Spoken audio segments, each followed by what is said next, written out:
Hi class, Dr. Rosie here, doing another recording for our vocabulary preview sentences. Just so that you know what's getting me by: chocolate and a drink. So sit back, open your book, listening and note-taking skills, to page 81, and I will read the sentences. You fill in the blanks. Ready, set, go. Number 1. Some experts are predicting that China will become the new global leader because of its size as well as its economic and military strength. Sentence 2.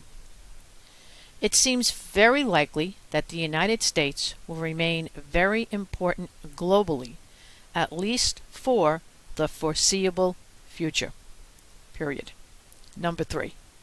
The United States can also help maintain financial stability in the world because of the size of its economy.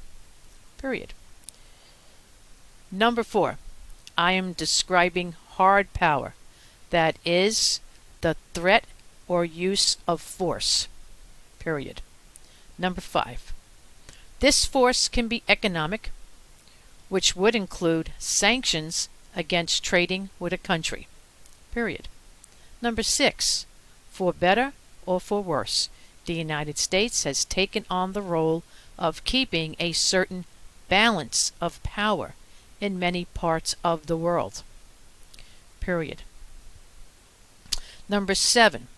The United States is also a member of NATO, an organization of mostly European countries devoted to keeping peace in the world. You notice I changed the word there. It's European nations, just to keep you on your toes.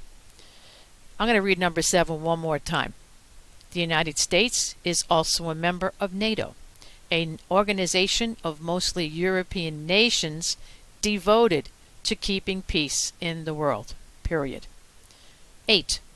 ASEAN countries like Indonesia and Malaysia engage in massive trade with China and may at times feel a little intimidated by China's size and power. Number 9. Soft powder does not come from economic or military threat, but from how attractive or persuasive a country's culture, political ideals, and policies are. Number 10. The United States is still a magnet to immigrants for both political and economic reasons. Number 11.